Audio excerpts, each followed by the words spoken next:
सभी साथियों को नमस्कार। मैं आपका साथी सुमित राणा एक बार फिर से आप सभी का स्वागत करता हूं। 19 अप्रैल को आप सभी को पता है 19 अप्रैल को हरियाणा पंजाब चंडीगढ़ हाई कोर्ट में हियरिंग है एचएसएससी की। ये सीडब्ल्यूपी नंबर है, तो एचएसएससी इस पीडीएफ को वहां पेश करने वाली है, जहां तक आइडिया लगाया जा रहा है। और इस पीडीएफ के अंदर हर चीज़ बताई गई है हरियाणा पुलिस से, जो भी हरियाणा पुलिस की फ़िलहाल जो भर्ती चल रही है उससे रिलेटेड हर चीज़ बताई गई है। क्या कुछ फ़ॉर्मूला उन्होंने अपनाया है, क्या कुछ वैकेंसी थी, क्या कुछ सिलेबस था, हर चीज़ बताई गई है।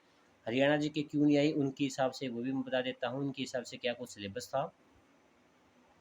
तो ये सिलेबस था इनके हिसाब से, ये जो दे रखा है, तो इसलिए हरियाणा जी की नहीं आई। देखिए, आप कह रहे थे कि हरियाणा जी की क्यों नहीं आई, इन्होंने जो सिलेबस इनके हिसाब से जो सिलेबस है ये सिलेबस है, इसमें हरियाणा जी की का जिक्र कहीं है ही नहीं। तो इसका जिक्र है, इसका आपका एनिमल हस्बेंड्री का, द रिलेवेंट फील्ड का, हरियाणा जी के प्रॉपर कहीं लिखा नहीं है। तो इस बात का इशू भी काफ़ी बना था कि हरियाणा जी की क्यों नहीं आई। तो सिलेबस आपने शायद जो इन्होंने बताया था वो नहीं देखा एक बार, इनके हिसाब से जो यहाँ वहाँ ये पेश करने वाले हैं। हाँ, ये परसेंटाइल फार्मूला का भी यहाँ पे जिक्र किया गया है भाई, किस तरीके से परसेंटाइल फार्मूला निकलेगा, ये यहाँ पे स्टेप दे रखे हैं भाई। आप ये चेक कर सकते हैं, इसको आप बाद में पढ़ लेना। एक बार मैं मोटा मोटा थोड़ा सा आपको बता देता हूँ। देखो, इन्होंने क्या बताया है कि मान लीजिए suppose total candidate appeared in shift 1, 6 shift में आपका पेपर हुआ था। तो मान लीजिए शिफ्ट 1 में, यानी कि पहली शिफ्ट में 14,516 बच्चे बैठे, अपीयर्ड का मतलब यहाँ बैठे हैं। तो रोल नंबर है, मान लो ये रोल नंबर है, और उन्होंने 80 में से 70, इस रोल नंबर ने 80 में से 71 मार्क्स यहाँ क्लेम किए, यानी कि उसने अचीव किए। और इसके जो, यानी कि इतने ही कैंडिडेट, कितने कैंडिडेट हैं जिनके इतने मार्क्स बने कि ये टॉपर कैंडिडेट है। 71 वाले ये टॉपर कैंडिडेट है। तो इतने जो कैंडिडेट थे वो 9 ऐसे कैंडिडेट हैं जिनको 71 मार्क्स अचीव हुए हैं। 9 नंबर, यानी कि 9 कैंडिडेट हैं। और इससे नीचे वाले 70 वाले 15 कैंडिडेट हैं। तो ये जो ऊपर वाले जो कैंडिडेट हैं, यानी कि टोटल हमारे पास कैंडिडेट है 14,516, और जो 9 कैंडिडेट हैं इनकी, यानी कि सबसे टॉपर हैं, तो इनकी हुई 100 परसेंटाइल। ठीक है। तो इससे नीचे वाले, यानी कि इससे नीचे मार्क्स वाले कितने कैंडिडेट हैं, वो है 15 कैंडिडेट। तो इस 15 को हम क्या बोलेंगे, एम। और जो एन है ये टोटल अपीयर्ड कैंडिडेट, यानी कि 14,516। तो आप इसको निकाल लेना, 15/14,516 इंटू 100। तो जो परसेंटाइल आएगी उसको 100 में से घटा देना, तो ये अगले वाले कैंडिडेट की परसेंटाइल हो जाएगी, जो अगले वाले कैंडिडेट है 15। ऐसे ही अगले वाले निकलेगी, यानी कि यहाँ कितने हैं, 69 वाले बच्चे हैं 18। तो 18 अपोन टोटल अपीयर्ड कितने हैं, 14,516 इंटू 100। तो जो भी परसेंटाइल आएगी उसमें से आप 100 में से घटा देना, यानी कि ये इन बच्चों की परसेंटाइल निकल के आ जाएगी। और जो हाईएस्ट स्कोरर है वो हर एक शिफ्ट का 100 ही रहेगा। तो इस शिफ्ट के, यानी कि 71 वाले कैंडिडेट की 100 परसेंटाइल है, अगली वाली शिफ्ट में 70 वाले की 100 परसेंटाइल है। तो 6 शिफ्टों में इनका परसेंटाइल इन्होंने किया है। और परसेंटाइल करने के बाद ही आपको पीएसटी पीएमटी के लिए बुलाया गया था, 7 टाइम्स कैंडिडेट को बुलाया गया था। ये परसेंटाइल बेस के ऊपर बुलाया गया था, ना कि किसी नॉर्मलाइजेशन किया है इन्होंने।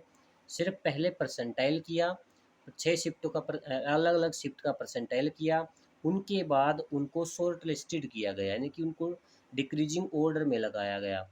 यानी कि रोल नंबर 101 को 100 परसेंटाइल हुआ, 201 का 100 परसेंटाइल हुआ, 301 का 100 परसेंटाइल हुआ। यानी कि उनको फिर डिक्रीजिंग ऑर्डर में लगा दिया गया, डिसेंडिंग ऑर्डर में लगा दिया गया, डिक्रीजिंग में लगा दिया गया। और उसमें से जो ऊपर 7 टाइम्स वाले कैंडिडेट उनको सिलेक्ट कर लिया गया, कि पीएमटी पीएसटी के लिए उनको बुला लिया गया इनके हिसाब से। आगे क्या बताया इन्होंने, उन्होंने बताया कि जो हमने, अगर हम नॉर्मलाइजेशन नहीं करते इस वाले लाइन में, अगर हम नॉर्मलाइजेशन नहीं करते पहली शिफ्ट का तो इतने कैंडिडेट जाते। लेकिन हमने जो नॉर्मलाइजेशन, सॉरी में, यानी कि परसेंटाइल, अगर हम बिना परसेंटाइल किए, यानी कि अगर जैसे पहले होता था पहले की तरह अगर जाते, तो कैंडिडेट जाते 4,566 पहली शिफ्ट के। दूसरी शिफ्ट कितने जाते, तीसरी शिफ्ट कितने, यानी कि 6 शिफ्टों की इतने जाते। जब उन्होंने परसेंटाइल किया है तो उसके हिसाब से इतने इतने कैंडिडेट गए हैं इन शिफ्टों से, 6 शिफ्ट थी, इतने इतने कैंडिडेट वहाँ गई। और फीमेल वाले में ये इतने इतने गए हैं।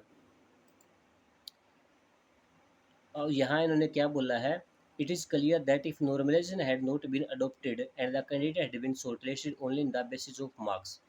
अगर नॉर्मलाइजेशन को अडोप्ट नहीं किया जाता है, सिर्फ मार्क्स के ऊपर ही उनको बुलाया जाता है, सॉर्टेड किया जाता है डिफरेंट शिफ्ट के हिसाब से, then the credit from the written exam. तो एजुकेशन पेपर वालों का फ़ायदा यहाँ होता, would have been shortlisted, वो ज़्यादा शॉर्ट लिस्टेड होते, and credit from the other shift would have suffered. तो जिनका मुश्किल पेपर था उनको थोड़ी सी परेशानी होती, यानी कि वहाँ से कम बच्चे जाते अगर नॉर्मलाइजेशन नहीं करते तो।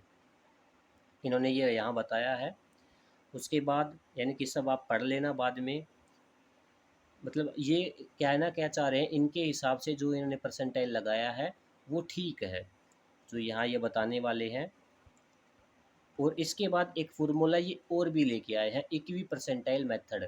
अब अभी तक यहाँ सोशल क्राइटेरिया की जो मार्क्स हैं उसका कहीं भी जिक्र नहीं किया गया है, सिर्फ जो भी शिफ्ट थी उनका परसेंटाइल मेथड की परसेंटाइल निकाला, यानी कि जो अपर मार्क्स हैं उनके हिसाब से जो भी आपने देखा अभी, परसेंटाइल निकालने के बाद 7 टाइम्स कैंडिडेट को बुला लिया गया। अब यहाँ पे एक इक्वी परसेंटाइल बनेगा, यानी कि अब की बार जो तुम्हारा फाइनल रिजल्ट आएगा वो 100 से ऊपर नहीं जाएगा। यहाँ फिर इक्वी परसेंटाइल मेथड इन्होंने अपना, ये इक्वी परसेंटाइल मेथड है। अब इसमें क्या होगा ये आप बता रखा है, इसमें ये चीज़ें हैं, आप ये चीज़ें एक बार ध्यान से पढ़ लेना, एक बार मैं एक्सप्लेन करके दूसरी वीडियो में बता दूंगा। मतलब मान लीजिए किसी के रो मार्क्स इतने हैं, उसके परसेंटाइल ये है, अब उसका जो फाइनल जो स्कोर होगा यानी कि इक्वेटेड जो स्कोर होगा वो 71 निकल के आएगा। अब इस 71 में जो आपके सोशल क्राइटेरिया की मार्क्स है वो जाके जुड़ जाएंगी, यही चीज़ है इसके अंदर। अभी बताया, इसमें मैं एक लाइन और भी ऐड कर देता हूँ, इसमें लिखा हुआ ऊपर, percentile marks of candidate are converted into equated score. जो परसेंटाइल मार्क्स है, यानी कि जो ये फॉर्मूला है इक्वी परसेंटाइल मेथड, ये काम क्या करेगा, जो भी आपका परसेंटाइल स्कोर है उसको आपको इक्वेटेड स्कोर या नॉर्मलाइज स्कोर में चेंज कर देगा, और फिर इसमें जो जो आपके सोशल क्राइटेरिया की मार्क्स है वो जाके इसमें आपके जुड़ जाएंगे। ठीक है, इसमें यही होने वाला है, यानी कि जो परसेंटाइल का है उसको एक नॉर्मल स्कोर में चेंज कर देगा। चेंज करने के बाद अब ये मेथड भाई इसको थोड़ा सा समझाने में टाइम लगेगा, मैंने काफ़ी प्रयास किया इसको समझने का, लेकिन थोड़ा सा टाइम और लगेगा। मैं कंफ्यूज कहाँ हूँ, देखिए इसमें इन्होंने क्या बोला है एक बार आप भी चेक कर लीजिए। इसमें इन्होंने Y1 बोला है कि marks corresponding to immediate lower percentile from shift 1। Shift 1 से जो लोअर परसेंटाइल है वो वाला कैंडिडेट, और यहाँ इसने इन्होंने Y1 लिया है एक बार, यहाँ इन्होंने Y1 इसमें भी 68 लिया है, और यहाँ रोल नंबर 203 में भी यहाँ 68 लिया है। ये मुझे थोड़ा सा कन्फ्यूज कर रहा है, इसको थोड़ा सा मैं समझ के आपको एक्सप्लेन करके बताऊंगा। मतलब ये इक्वी परसेंटाइल मत फॉर्मूला एक बेसिक तरीके से है क्या, जो भी आपका परसेंटाइल का स्कोर है उसको एक नॉर्मल स्कोर में चेंज कर देगा, और फिर आपको उसमें सोशल क्राइटेरिया के मार्क्स जुड़कर फाइनल कट ऑफ बना दी जाएगी। तो ये चीज़ इसके अंदर थी, सारी बातें मैंने आपको एक्सप्लेन करके बता दी हैं।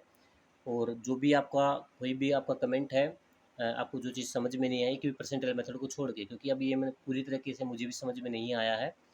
तो यही आपकी आज की वीडियो थी, उम्मीद करता हूँ आपको वीडियो ज़रूर पसंद आई होगी। तो जय हिंद साथियों, नमस्कार।